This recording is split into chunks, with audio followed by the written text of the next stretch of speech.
रोज एक नई कहानी देखने के लिए चैनल को सब्सक्राइब करें और बेल आइकन दबाना ना भूलें। कोमल अपनी दोस्त के साथ नेल एक्सटेंशन करवाने के लिए मॉल जाती है और वहाँ के famous hair and nail point से ग्लिटर नेल एक्सटेंशन पूरे 5000 में करवा के घर आती है और घर आकर वो अपने हाथों की फोटो क्लिक करके उसे इंस्टाग्राम पर अपलोड कर रही होती है, जिसके बाद वो अपने हाथों से पोज बना कर सेल्फियां लेती है।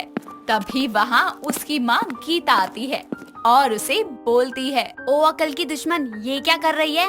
कुछ नहीं माँ, बस नेल एक्सटेंशन करवा कर आई हूँ तो उसी के साथ फोटो ले रही हूँ। तू फिर से ये क्या करवा के आ गई? बता मुझे कि आज कितने पैसे फूक कर आई है? माँ ज्यादा नहीं, बस 5000। गीता इतना बोलकर वहाँ से चली जाती है, जिसके बाद कोमल अपने नेल्स को देखते हुए बोलती है, माँ को क्या पता कि नेल एक्सटेंशन करवा कर कितने खूबसूरत लगते हैं हमारे हाथ, जैसे मुर्दे में जान आ गई हो। बिल्कुल वैसे ही लग रहे हैं मेरे हाथ। कोमल आए दिन यूं ही अपनी माँ से गालियाँ खाती रहती, पर उसके नेल एक्सटेंशन का क्रेज तब भी कम होने का नाम ही नहीं लेता। ऐसे ही एक दिन कोमल बिग बाजार में घर का सामान खरीदने जाती है। तभी कोमल का हैंड पर्स उसके हाथ से गिर जाता है और वो जैसे ही उसे उठाने के लिए अपना हाथ जमीन पर रखती है, तभी पास खड़ा कार्तिक नाम का लड़का गलती से कोमल के हाथ पर पैर रख देता है, जिस वजह से कोमल का नेल टूट जाता है और कोमल जोर से चिल्लाती है, हाय मर गई मेरा हाथ, हाय। ओह शिट, ये क्या हो गया? सॉरी, मैंने देखा नहीं।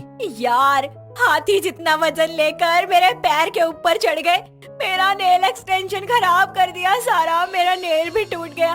पता है कितने मन से करवाया था, माँ दोबारा करवाने भी नहीं देगी। आप प्लीज शांत हो जाओ। आई एम सॉरी, बताइए मैं आपके लिए क्या कर सकता हूँ जिससे आप मुझे माफ कर दें। माफी चाहिए तो मुझे नया नेल एक्सटेंशन करवा कर दो। जी ठीक है, चलिए। इतना कहकर कोमल कार्तिक को साथ लेकर उसी नेल और हेयर पॉइंट पर जाती है, जहां से उसने पहले नेल एक्सटेंशन करवाया था, और फिर से वो अपने नेल पर एक्सटेंशन करवाती है, वो भी मैट फिनिशिंग के साथ।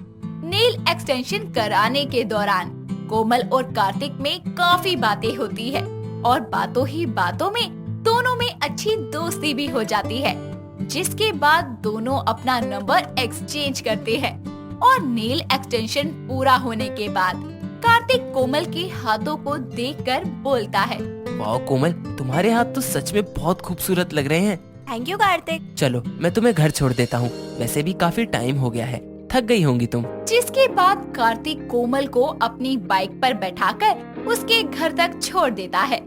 ऐसे ही दिन बीतते जाते हैं और कोमल और कार्तिक के बीच नजदीकियों का सिलसिला बढ़ने लगता है। धीरे धीरे दोनों एक दूसरे से प्यार करने लगते हैं और एक शाम कार्तिक कोमल को एक बहुत अच्छे कैंडल लाइट डिनर पर ले जाता है और बोलता है, कोमल, मैं तुमसे बहुत प्यार करता हूँ, क्या तुम हमेशा मेरी लाइफ पार्टनर बनकर रहना चाहोगी, मेरी नेल एक्सटेंशन क्वीन? हाँ, मैं भी तुमसे बहुत प्यार करती हूँ और मैं लाइफ टाइम तुम्हारे साथ रहना चाहती हूँ। इतना कहकर दोनों एक दूसरे के गले लगते हैं, जिसके बाद टूटे हुए नेल से शुरू हुआ ये सफर शादी के मंडप तक जाता है और घर वालों की रजामंदी से कोमल और कार्तिक दोनों शादी कर लेते हैं। शादी के बाद कोमल एक अच्छी बहू की तरह घर का सारा काम किया करती और घर के कामों में वो इतना उलझ जाती है कि उसे नेल एक्सटेंशन तो क्या, नेल पेंट तक लगाने का टाइम नहीं मिलता। ऐसे ही एक दिन कोमल की सास विनीता उससे बोलती है, बहू, अरे बहू, जरा यहाँ। जी माँ जी, कहिए क्या हुआ? अरे बहू, मेरे हाथ पैरों के नेल्स पर नेल पेंट लगा दे, मुझसे टेढ़ा मेढ़ा हो जाता है। जी माँ जी, कौन सा रंग लगाना है? लाल रंग का लगा दे, वही अच्छा लगता है मुझ पर। ऊपर मेरे कमरे में रखा है, ले आ और लगा दे। जी माँ जी, ठीक है। कोमल जल्दी से विनीता के कमरे में जाती है और रेड कलर का नेल पेंट लेकर आती है, जिसके बाद वो अपनी सास के हाथ पैरों पर नेल पेंट लगाती है और उसके बाद विनीता बोलती है, थैंक यू बहू। अरे कोई बात नहीं माँ जी। बहू अपने हाथ दिखा। ये लीजिए माँ जी। अरे बहू, तेरे हाथ तो काम कर करके बहुत ज्यादा खराब हो गए हैं। अरे कोई बात नहीं, काम भी तो करना है ना। पर तेरे नाखून तो बहुत चमकदार है। वो माँ जी, मुझे नेल एक्सटेंशन करवाने का बहुत शौक था। मैं हमेशा से ही करवाती थी, पर अब तो मेरे पास हाथों पर क्रीम लगाने तक का टाइम नहीं है। नेल एक्सटेंशन कहाँ से करवाऊंगी? कोई नहीं बहू, चल मेरे साथ, हम आज ही पार्लर जाएंगे और तेरा नेल एक्सटेंशन करवाएंगे। सच में माँ जी? जल्दी चल। विनीता की बात सुनकर कोमल जल्दी से रेडी होकर आती है, जिसके बाद दोनों सास बहू एक अच्छे से नेल एक्सटेंशन पॉइंट पर जाते हैं और विनीता अपनी बहू का नेल एक्सटेंशन करवा देती है। जिसके बाद कोमल अपनी सास से बोलती है, थैंक यू माँ जी, आज कितने टाइम बाद फिर से मैंने अपने हाथों को पहले की तरह खूबसूरत देखा है। अरे बहू, तू सारा दिन काम करती है तो मैं तेरे लिए इतना तो कर ही सकती हूँ।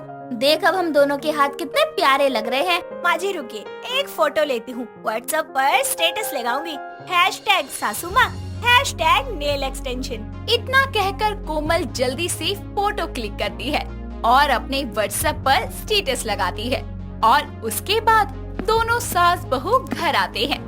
वक्त बीतता जाता है और ज्यादा पानी में काम करने जैसे कपड़े धोने, बर्तन धोने आदि कामों की वजह से कोमल का नेल एक्सटेंशन ज्यादा दिन तक चल नहीं पाता और एक एक करके उसके सारे नकली नेल निकल जाते हैं, जिसे वो विनीता को दिखाती है और बोलती है, माँ जी देखिए ना, मेरा सारा नेल एक्सटेंशन खराब हो गया। हाँ बहू, लगता है उस सैलून वाले ने अच्छे से नहीं किया, मैं उसकी टांगे तोड़ दूंगी। अरे नहीं माँ जी, उन्होंने तो ठीक किया था, लेकिन मैं ही ख्याल नहीं रख पाई। सारा दिन तो पानी में काम करती रहती हूँ। चला बहू, तू दोबारा करवा ले, कुछ दिन तक मैं काम कर दूंगी। अरे नहीं माँ जी, इसकी कोई जरूरत नहीं है, मैं वो सब कुछ कर लूंगी। और वैसे भी कई शौक हमें वक्त के साथ छोड़ देने चाहिए। इतना कहकर कोमल वहाँ से चली जाती है, पर विनीता को उसका उदास सा चेहरा देखकर जरा भी अच्छा नहीं लगता और ऑनलाइन मिलने वाले बने बनाए नेल एक्सटेंशन को सर्च करती है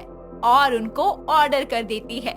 कुछ ही दिनों में विनीता का ऑर्डर उसके घर पर डिलीवर होता है, जिसे लेकर वो कोमल के कमरे में जाती है, जहां वो कार्तिक के साथ बैठी बातें कर रही होती है। तभी विनीता को देखकर कोमल बोलती है, अरे माँ जी, आप यहाँ, और ये पार्सल किसका है? बहू, ये तेरे लिए मंगवाए हैं मैंने। अरे वाह माँ, क्या बात है, मेरे लिए तो आपने कुछ भी नहीं मंगवाया। हाँ, तू तो हमेशा रोता ही रहा कर। बहू, तू खोल के देख, मुझे उम्मीद है कि तुझे पसंद आएगा। कोमल जैसे ही पार्सल को ओपन करती है तो उसमें रखे रेडीमेड नेल एक्सटेंशन देखती है और वो बहुत खुश होकर अपनी सास से बोलती है, वाओ माँ जी, ये सब आपने मेरे लिए मंगवाया है। माँ जी, मैं बहुत ज्यादा खुश हूँ। बहू, तेरी खुशी के लिए ही तो मंगवाया है। अब तेरा जो दिल करे वो नेल एक्सटेंशन लगा लियो तू। अगर आप सास बहू का हो गया हो तो कोई मुझे भी प्यार कर लो, मुझे तो भूल ही गए। अरे आपको कैसे भूल सकते हैं? इतना कहकर विनीता और कोमल दोनों कार्तिक के गालों पर किस करती है। अब कोमल को जब भी किसी शादी और पार्टी में जाना होता तो वो अपनी सास के दिए नेल एक्सटेंशन में से कोई भी अपनी पसंद का नेल ग्लू की मदद से लगा लिया करती और साथ ही विनीता के हाथों पर भी लगा दिया करती और सुंदर सुंदर नेल एक्सटेंशन करके उनकी फोटो हमेशा पोस्ट करती। रानी एक पढ़ी लिखी और संस्कारी लड़की थी और वो एक लॉयर बनना चाहती थी, पर उसके घर की आर्थिक स्थिति सही ना होने की वजह से उसका ये सपना अधूरा रह जाता है और दिन बीतते चले जाते हैं। रानी के पिता मोहन अपना घर गिरवी रखकर उसकी शादी बहुत ही बड़े अमीर घर के लड़के वासु से करवा देते हैं। मोहन से जितना भी बन पाता है वो अपनी बेटी की शादी के लिए सब कुछ करता है।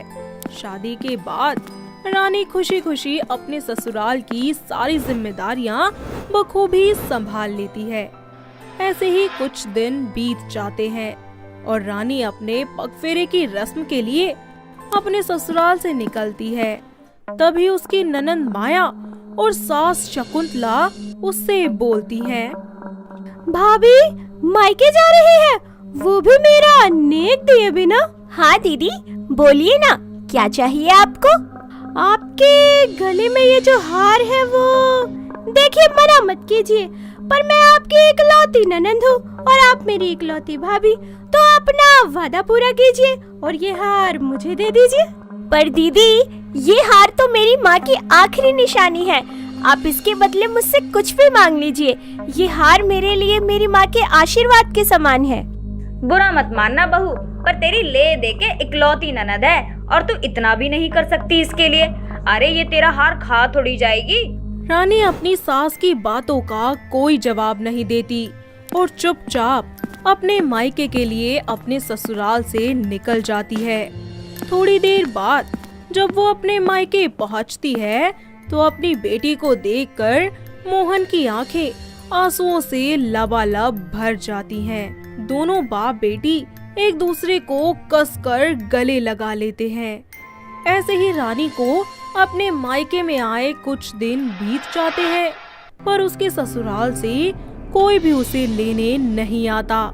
और एक दिन शकुंतला मोहन को फोन करके बोलती है, तो बुरा मत मानिएगा समधी जी, अगर ऐसी बात है तो अपनी बेटी को अपने पास ही रखना था, ब्याह ही क्यों दिया इसको। अरे नहीं नहीं, ऐसा नहीं है, दामाद जी आए नहीं तो चलो कोई नहीं, आप चिंता ना कीजिए, मैं कल ही रानी को छोड़ जाऊंगा। समधी जी, पर वासु बिजनेस करना चाहता था और आपने भी दहेज में इसे कुछ खास नहीं दिया जिससे वो अपना बिजनेस का काम शुरू कर सके, तो अब अपनी बेटी को खाली हाथ मत भेजना। रानी ये सारी बातें सुन लेती है और अपने पिता से कहती है, पिताजी, मैं कल ही अपने ससुराल जाऊंगी और उनसे बात भी करूंगी। आपने पहले ही मेरी शादी में इतना सब कुछ खर्च कर दिया, अब और नहीं करेंगे। मोहन उसको समझाने की बहुत कोशिश करता है, लेकिन रानी नहीं मानती और अगले दिन खाली हाथ ही अपने ससुराल पहुंच जाती है, जिस पर उसका पति उससे बोलता है, अरे कौन सा तुम्हारे बाप का कोई बेटा है जिसके लिए उन्होंने इतना बड़ा घर संभाल रखा है, उस घर को भी तो बेच सकते थे ना। सुनिए, मुझे पता है कि आप अपने काम को लेकर बहुत परेशान हैं, पर आप मेरे पिताजी की हालत भी तो समझिए ना, वो पैसे कहाँ से लाएंगे? पैसे देने के लिए उनके पास पैसे होने भी तो चाहिए। अरे अगर पैसा नहीं ला सकती है तो दफा हो जाए यहाँ से, समझ गई? रानी के ससुराल वाले उसे जलील कर कर घर से निकालने लगते हैं, पर किसी तरह उनके सामने गिड़गिड़ाकर रानी वहीं पर ही रुक जाती है। ऐसे ही समय बीतता जाता है और उसके ससुराल वालों का अत्याचार बढ़ता ही जाता है। वो उससे सारा दिन घर का काम करवाते, ना उसको समय पर खाना देते और ना ही उसका ख्याल रखते। दिन पर दिन रानी की हालत बहुत ही ज्यादा खराब होती जाती है। ऐसे ही एक दिन उसकी सास उससे बोलती है, बुरा मत मानना बहू, पर आज तेरी वजह से ही तेरा पति नल्हा होकर घर में बैठा है और अब घर का राशन भी खत्म हो गया है। पर माँ जी, मैंने तो अभी कुछ दिन पहले ही देखा था, भंडार घर में अनाज भर भर के रखा हुआ है। बुरा मत मानना बहू, पर हम तेरे बाप की तरह नहीं हैं, हमें अपनी बेटी की परवाह है, इसीलिए हमने उसके ससुराल के एक फोन पर महीने भर का राशन भरवा दिया। आप बोलना क्या चाहती हैं माँ जी? यही कि तेरे बाप की तो खुद की राशन की दुकान है, तू अपने बाप से क्यों नहीं बोलती? आखिर हम सारा अनाज अकेले थोड़ी खा जाएंगे, तू भी तो खाएगी ना। रानी ये बात अपने पिता को बताती है और उसके पिता महीने भर का राशन उनके घर पर पहुंचा देते हैं। ऐसे ही समय बीतता जाता है और अब रानी के ससुराल वाले आए दिन कुछ न कुछ डिमांड करने ही लगते हैं। अपनी बेटी की खुशी और ससुराल की इज्जत के लिए मोहन भी उसके ससुराल वालों की हर जायज और नाजायज डिमांड को पूरा कर देता। ऐसे ही एक दिन वासु रानी से बोलता है, मुझे तुमसे तलाक चाहिए और अब निकल जाओ मेरी जिंदगी से, समझी? आप ऐसा क्यों कर रहे हो? प्लीज ऐसा मत करिए, मैं कहाँ जाऊंगी? जहाँ जाना है जाओ, पर मुझे बख्श दो, क्योंकि अब मैं मोना डार्लिंग से शादी करूंगा। उसका बाप तेरे बाप की तरह फटीचर नहीं है, समझी? वासु और उसके परिवार वाले रानी को बुरी तरह से पीटकर घर से धक्के मारकर निकाल देते हैं। रानी अधमरी हालत में अपने मायके जाती है। उसकी ये हालत देखकर मोहन खुद को कोसने लगता है और डिप्रेशन में आकर छत से कूदकर अपनी जान दे देता है। तभी रानी अपने मरे हुए बाप की कसम खाती है और बोलती है, पिताजी, मैं कसम खाती हूँ आपकी, मैं आपके हर एक आंसू का बदला लूंगी। जहाँ एक तरफ वासु अपनी दूसरी शादी के सपने सजा रहा होता है, तो वहीं दूसरी तरफ रानी अपने ससुराल वालों के खिलाफ दहेज की मांग का केस दर्ज करवा देती है और पुलिस वासु की शादी वाले दिन ही उसे और उसके पूरे परिवार को गिरफ्तार कर लेती है। साथ ही अगले दिन जब कोर्ट में पहली सुनवाई होती है और वो लोग जब रानी को देखते हैं, तो रानी उनसे बोलती है, वो क्या है ना कि हम तो गरीब लोग हैं, दहेज और वकील को देने के लिए पैसे की औकात तो है ही नहीं हमारी, इसीलिए मैं अपना केस खुद लड़ रही हूँ। और बुरा मत मानिए सासू माँ, एक बात पूछनी थी, सारी रात जेल में बिताकर कैसा लगा? खातिरदारी में कोई कमी तो नहीं आई? तेरी इतनी हिम्मत हिम्मत हिम्मत तो अभी तूने देखी ही कहाँ है। कोर्ट की सुनवाई खत्म होने के बाद कोर्ट के बाहर माया का पति रोहन रानी पर बंदूक तान लेता है और ना चाहते हुए भी पुलिस को रोहन पर गोली चलानी पड़ती है, जिसमें रोहन की मृत्यु हो जाती है और परिवार वाले उसके अंतिम संस्कार के लिए जेल से बाहर निकलकर अपने घर आते हैं। तभी रानी वहां पर आकर माया से अपना हार मांगकर ले जाती है और माया रोते हुए उसे उसका हार लाकर दे देती है, जिस पर रानी अपनी सास से कहती है, सही कहा था सासू माँ आपने, सही चीज सही जगह पर सही इंसान के हाथ में ना पहुँच ही जाती है। हमें माफ कर दे बहू, हमने तेरे साथ लालच में आकर बहुत बुरा किया। रानी के ससुराल वाले उसके आगे हाथ जोड़ते हैं, उससे माफी मांगते हैं, पर रानी किसी की नहीं सुनती और ना ही किसी को माफ करती है। साथ ही उनको उनके किए की सजा दिलवाकर जेल की सलाखों के पीछे करवा देती है, जिसके बाद वो अपने जिंदगी में आगे बढ़कर खुशी खुशी रहने लगती है। तो दोस्तों, कैसी लगी आपको हमारी ये रानी के दहेज लोभी ससुराल की कहानी? क्या आपके घर के आसपास भी है कोई ऐसी बहू जिसके ससुराल वाले उसे दहेज के लिए इतना ज्यादा परेशान करते हों? अगर हाँ, तो उसे ये वीडियो दिखाइए और हमें कमेंट करके बताइए। दोस्तों, अगर आपको ये कहानी पसंद आई तो इसे लाइक करें, शेयर करें और कमेंट करके बताएं कि कहानी में आपको सबसे अच्छा क्या लगा।